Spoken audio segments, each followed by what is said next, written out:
နားမှာလုံနေဟဲ့ကိုတော့ဒီအဲ့ဒါငါတို့စီကဆိုင်ပုံစံမျိုးပါလားဆိုင်ကင်းဟုတ်တယ်နော်ငါအခုလည်းဒီ sorry my fault ဒီလိုအဲ့ဘယ်လိုလဲတမရပုံလားဘယ်လိုလဲဟောပါဘယင်းနေမှာ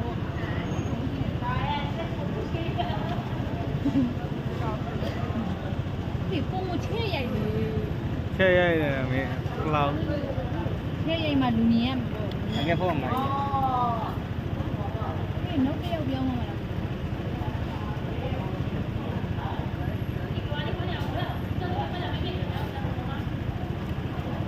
အများကြီးရဟာမလေးရှားပေါ့မလေးရှားဟာအဲ့ဒါပါလဲမလှမ်းပေါ့